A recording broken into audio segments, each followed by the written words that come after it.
It's the Ross Tucker Football Podcast. Oh, yeah, it is.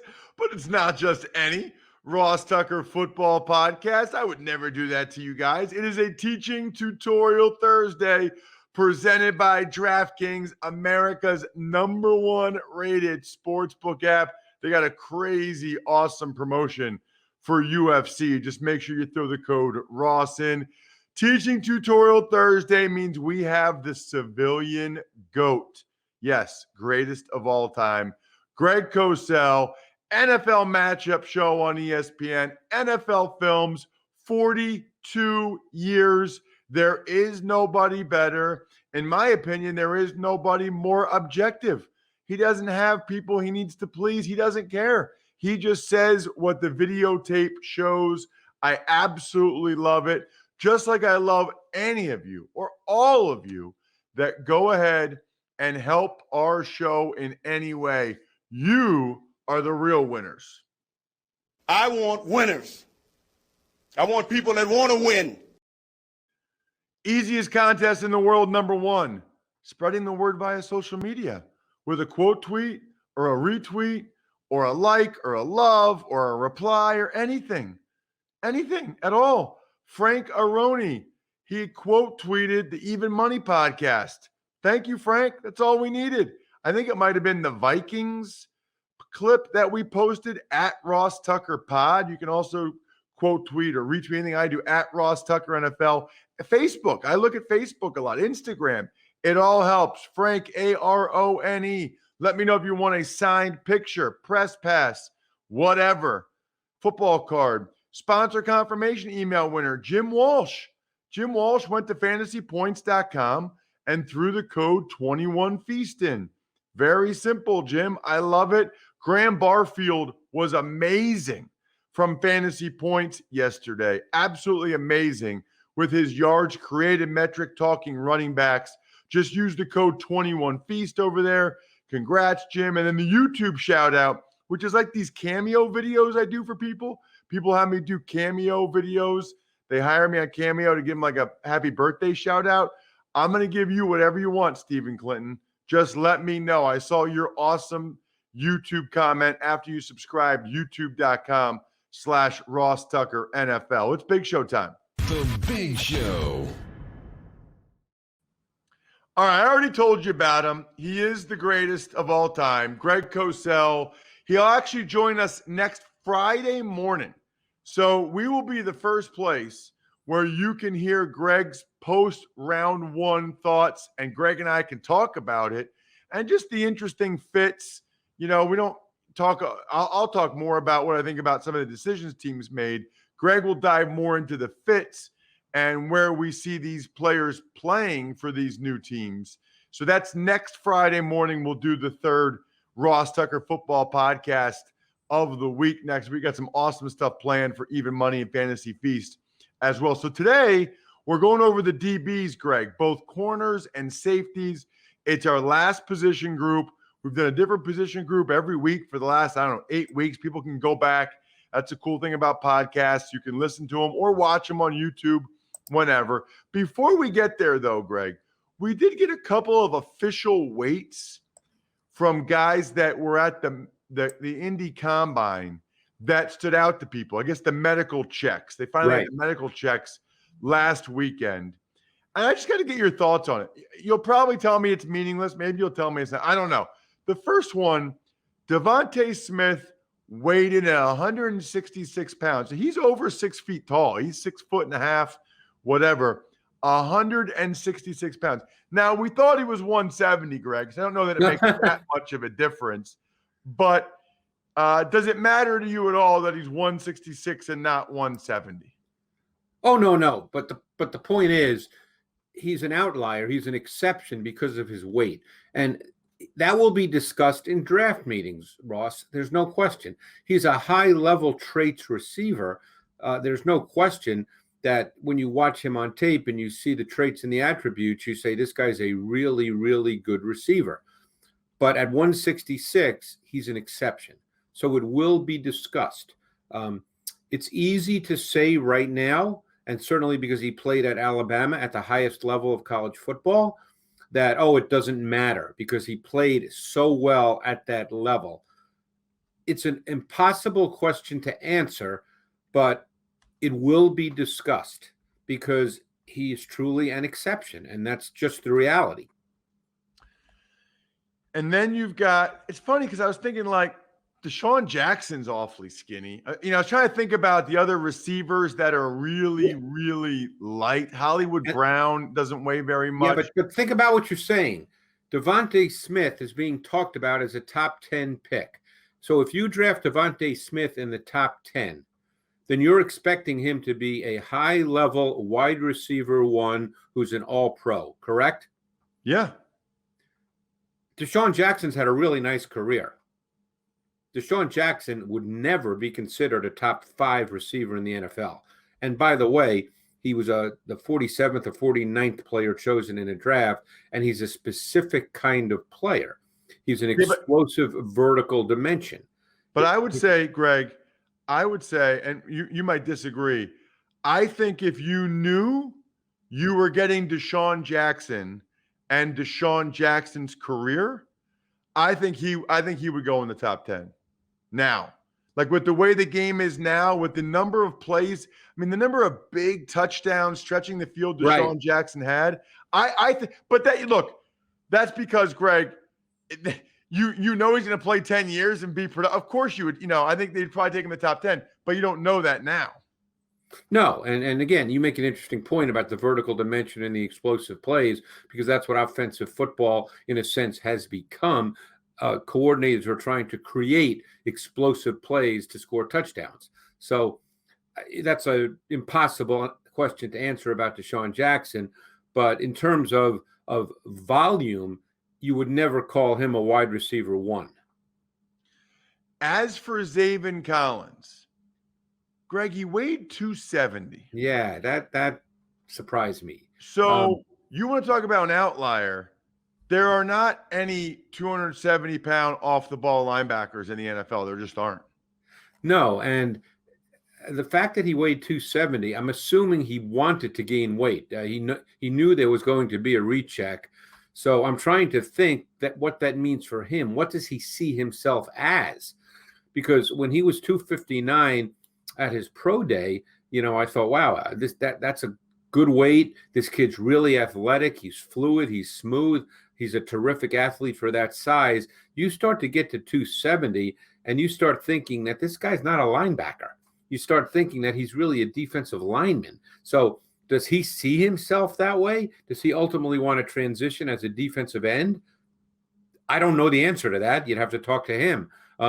He showed some pass rush traits at Tulsa, but he wasn't really used that way that much. So I was very surprised to see that, because now I'm uncertain as to what he is as he transitions to the league.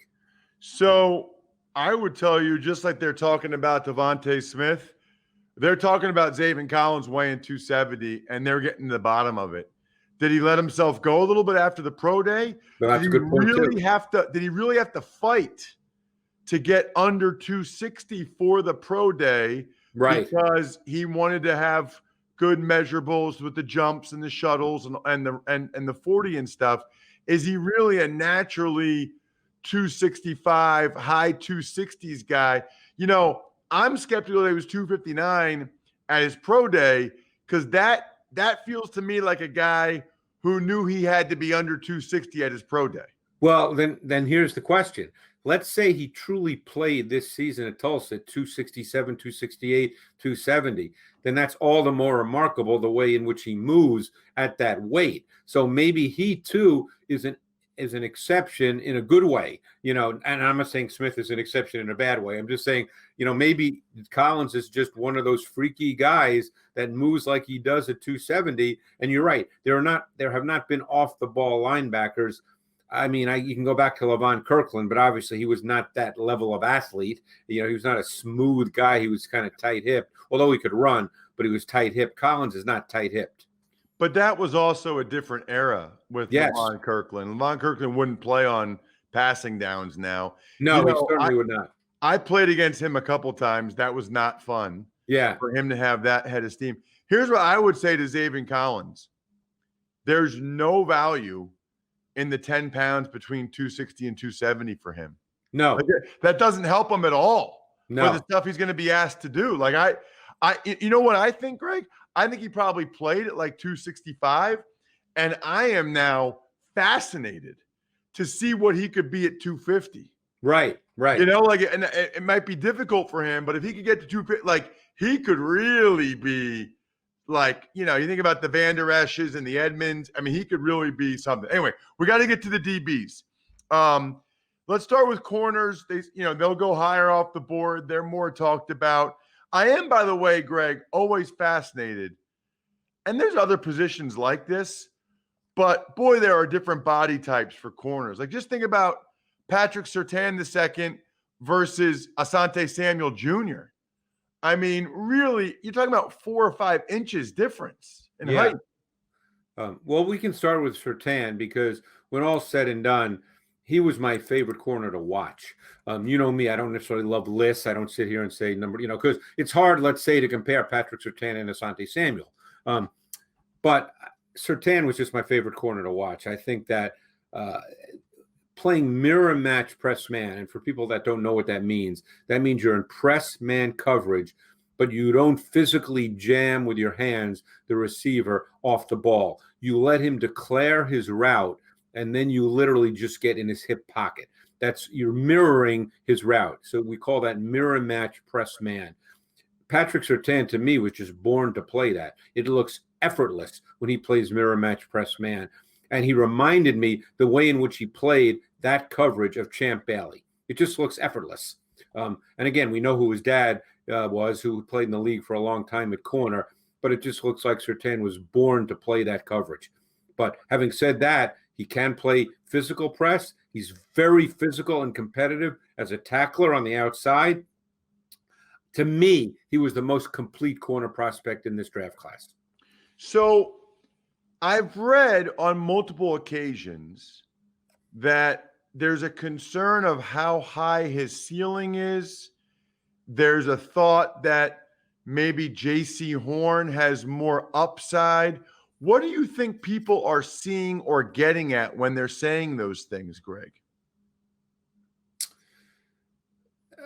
There may be a sense that, and we've heard this through the years, we know that Nick Saban, that his background is coaching the secondary. So there's a sense when Alabama corners come out that they've been coached so extremely well that they're playing to their highest level right now, that they're not going to be better.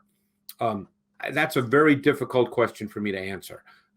The only thing I would say about Surtain, that I don't want to say it's concerning because it didn't happen often, but he's not necessarily a burner. He's not. Tennessee wide receiver Josh Palmer ran by him a few times. He's not that guy. Whatever it means, he's a 4.46 guy on his 40-yard dash, so he's not a speed guy. But I can't answer that. To me, he's just a really good corner. What did you see from J.C. Horn from South Carolina? I mean, I think J.C. Horn is a really good prospect too. I think he checks all the boxes.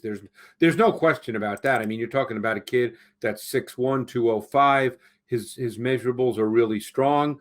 He's got size, length.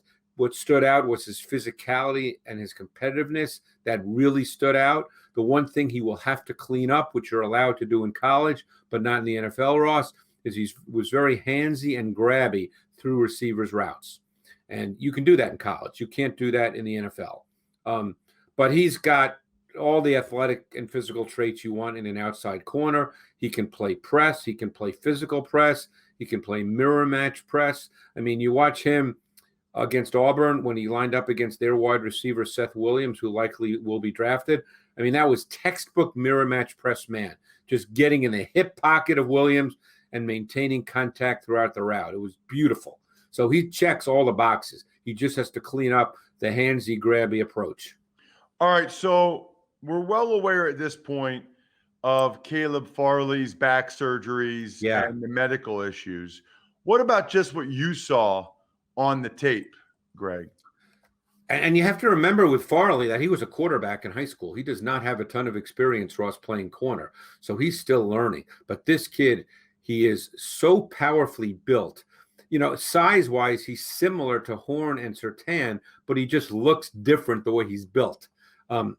He's got explosive movement traits. He's kind of a fun guy to watch just because of the way he's built and the way he moves. To me, watching tape, that's all I'm going on. To me, because he does not have a ton of experience at the position, he was much better playing press man than he was playing off coverage zone. Because as you know, Ross, zone requires a lot more understanding of things. It requires you to understand receiver distribution, receiver splits, route combinations, how they go together. When do you carry? When do you pass to a teammate?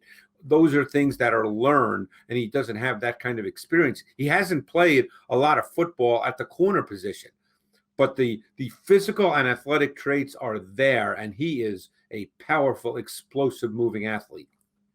What did you think? Did you get a chance to watch Greg Newsom from Northwestern? Oh, sure. Yeah. I've seen a ton of corners, because corners, normally corners and wide receiver are positions that are drafted an awful lot each year. So Newsom's another guy that he was also handsy and grabby. That's something he's going to have to clean up as well. Now, he's played a ton of man, a ton of zone. He's a little high cut and long-legged, but he's very smooth. He's got natural quickness. I wouldn't say he's sudden and twitchy, which, we like to see in outside corners, but there are times he kind of looked that way. But I would say ultimately you're just looking at a really smooth athlete, very poised, very composed. The term we like to use with corners that play man and certainly mirror match press man is they stay in phase through the route stem. So that means they just stay with their technique. They stay right in the hip pocket of the receiver. There's nothing hurried or frenetic about their movement. They just stay right in their comfortable phase. And that's a really strong trait for him. So if you could only talk about one more corner, Greg, there's the two kids from Georgia. There's Joseph from Kentucky. There's Molden. There's Samuel. If you only talk about one more corner, who would it be? Well, you mentioned Samuel, so let's talk about him. To me, he's a very fascinating litmus test because he played outside at Florida State. He's got terrific traits to play corner and is super competitive. He's 5'10" and 1/8, 180. So the question becomes, is he an outside corner in the NFL in this era where many wide receivers are getting bigger and bigger? So he could be giving up 3-4 inches and 30 to 40 pounds playing on the outside in the NFL. So the question is, what is he? It would not surprise me if he moves inside to the slot. But on the other hand, some teams could see him in the mold of a Steven Nelson. Steven Nelson has played on the outside for a number of teams. I forget who he just signed with. He was with Pittsburgh, but I remember watching him when he came out of Oregon State, and he was really competitive in the same way Asante Samuel is. So Samuel is going to be a fascinating litmus test because he has really good sticky man coverage traits, but at 5'10", 180, is he an outside corner? It's an unanswerable because it will be in the eye of the beholder.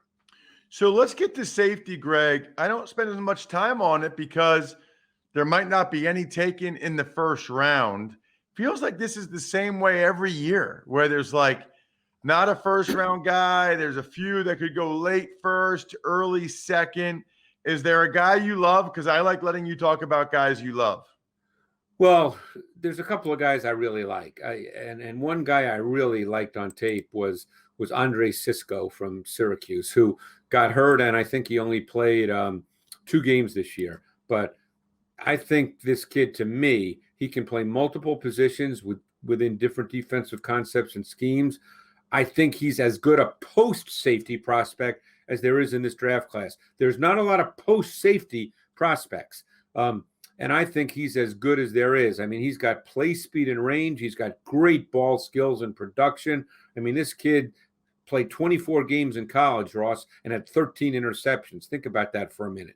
I think he had range to work from the middle of the field to the sideline. He could work from one hash outside the opposite hash when he was cheated. I mean, he was also used as a man-to-man defender on wide receivers and tight ends. I really like Andre Sisco. I'm fascinated to see, number one, where he's drafted, because he only played 2 games this year, and who drafts him and how they see him when they draft him.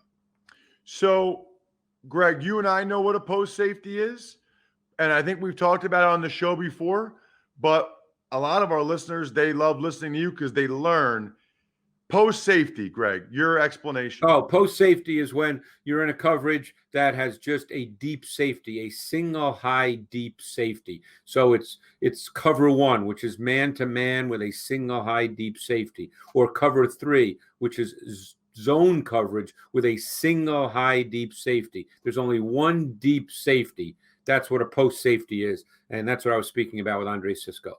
So, I mean, that happens a lot. I mean, there's a lot of single high looks in the NFL. If he's the best post safety, I would think there's a lot of people looking for guys for that role. I feel like there's other guys safeties are the guys that the 2 deep safeties are the guys that are good near the line. I feel like those are easier to find than a really good post safety with range. You're 100% right, and that's why over the last 4 or 5 years, Ross, there's been a gradual increase in split safety, meaning 2 safeties now in split safety coverage in the NFL. If you look at the statistics, a coverage called quarters, cover 4, has been on the increase incrementally each year, because it's very hard to find true post safeties. And in the NFL, that's a big factor, obviously. So there's been, as I said, a gradual increase in split safety coverage concepts, particularly cover 4. So if you're not already, make sure you subscribe to this show so you can make sure you hear Greg next Friday morning after round 1 of the NFL draft. And of course, you can read all of Greg's draft profiles at fantasypoints.com. Just make sure you use the code 21Feast. But there's a lot of other players that Greg and I don't get a chance to talk about that Greg has evaluated and written up profiles on. So it's a great way to go. Fantasypoints.com. Use the code 21Feast. Greg, you're the man. Thank you so much. Thanks, Ross. Appreciate it. Gosh, I love Greg. You know what else I love? My mom. Mother's Day season is here, and that means it's 1-800-Flowers.com time.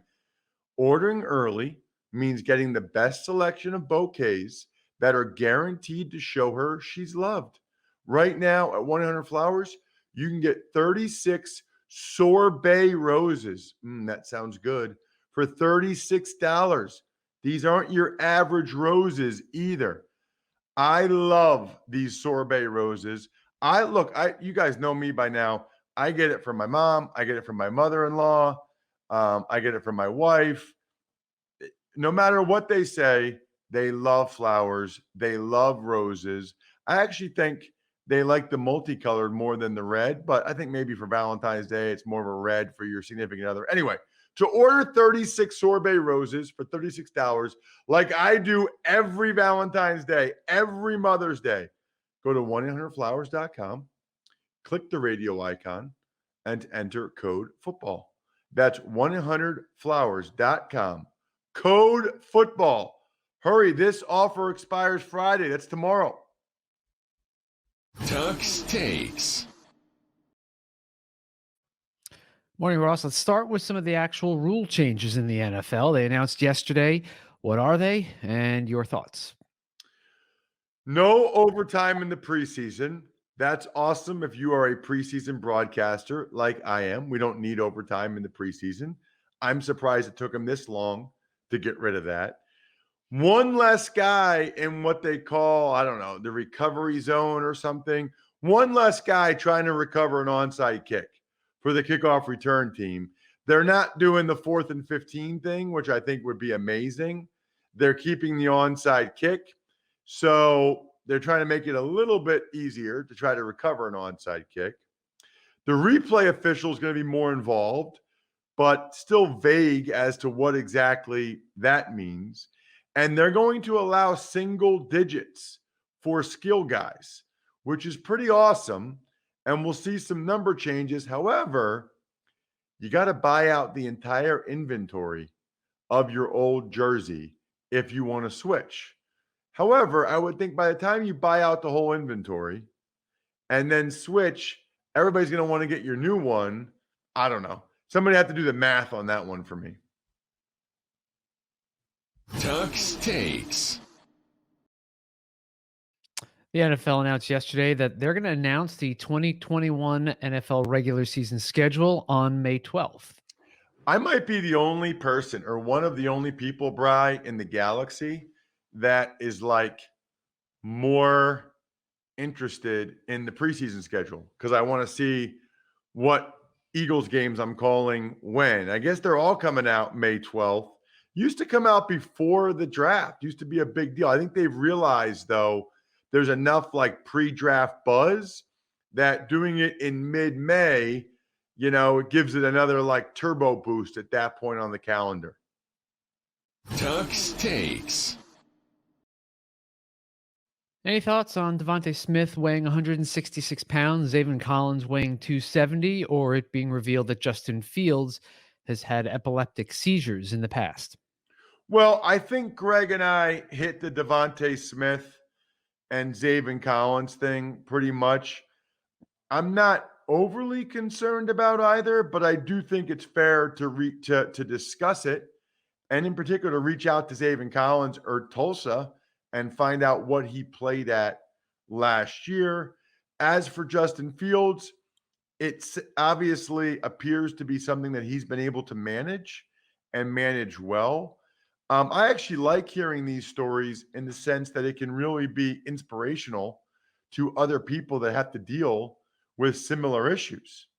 So kudos to Justin Fields for revealing that. And I didn't realize this, but Hall of Famer Alan Faneca evidently, had seizures and had to take medication to manage that. And he obviously had a ridiculous career. Tuck's Takes. Other news includes, and it says here, read all at once, Brian. So we will go and start with safety. TJ Ward retires. Wide receiver Antonio Brown settles lawsuit. Running back Bryce Love cut and unclaimed on waivers. Seahawks sign cornerback Pierre Desean, and the Niners sign Arden Key and Wayne Gallman. TJ Ward had a nice career. It's interesting. It feels like TJ Ward was around forever. He played 8 years. And I guess it's natural. I always kind of relate to me playing 7. And he started a lot more games, made a lot more money, whatever. But makes me feel good that it feels like TJ Ward was around forever, and I was almost around that long. Antonio Brown settling that lawsuit probably gives him a better chance to get signed by somebody now that at least that legal issue is not hanging over him anymore. The Bryce Love story, wow, did you hear that, Bry? That was not intentional. Did you get that? Got it, yeah. Like the Bryce Love story. No, the Bryce Love, story. It's not a love story. I think he's probably done. He was never able to recover from the torn ACL that he suffered at Stanford. It's funny because, not funny, but the running back before him, Christian McCaffrey, was the first one to skip a bowl game, caught some flack for that. Bryce Love, objectively, from a business and financial decision, should have turned professional after the ridiculous 2,000-yard year or whatever he had. It's very rare that it makes sense to come back to school. I don't think it helped Travis Etienne at Clemson at all. I wish more guys, especially at running backs, would leave school early. Although I guess you could argue Najee Harris improved his draft stock. As for Desean, Arden Key, Wayne Gallman, these are teams that would like to go into the draft without feeling like they have to draft a player at a certain position. So Desean is a competent corner. Key gives the Niners some depth as an edge rusher. Gallman gives them another runner that had a pretty good year, actually, for the Giants, filling in for Saquon Barkley. So all those things make sense, just like it makes sense for you to take the code Ross over to the DraftKings Sportsbook. I mean, the offer they have right now for UFC, Are you kidding me? I mean, Masvidal, Usman, 26-1 odds. Just put a bet on either guy, 26-1 odds. So if you bet $5 on either fighter to win, you get $130. Just make sure you use the code Ross over at DraftKings Sportsbook. I love that because you might not be that into MMA, but it makes it a heck of a lot more interesting if you can win $130 after you put $5 down if your guy wins. Other than that, Bri, shout outs are in order.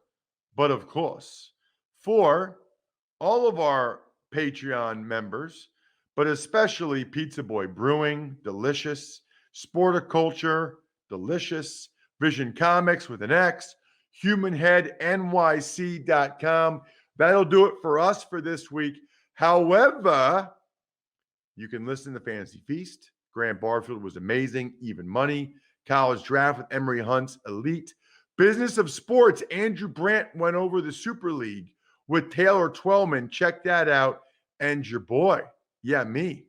I'll be on the Dan Patrick Show tomorrow, 9 a.m. to noon Eastern, guest hosting, if you want to see your buddy on a Meat Friday. I think we're done here. Have a great weekend, everybody. Thanks for listening to the Ross Tucker Football Podcast. Make sure to also subscribe to the Fantasy Feast, Even Money, Business of Sports, and College Draft. All available at Apple Podcasts, RossTucker.com, or wherever podcasts can be found. A lot of times on the show, I mentioned DraftKings. Here's what you need to know. You got to be 21 or older, New Jersey, Indiana, or Pennsylvania only. New customers only. Restrictions apply. See DraftKings.com/sportsbook for details. Gambling problem, call 1-800-GAMBLER, or in Indiana, 1-800-9-WITH-IT. By the way, if what I was talking about included a deposit bonus, doesn't always, sometimes it does. Deposit bonus requires 25 times playthrough, and deposit bonuses are paid out in site credit.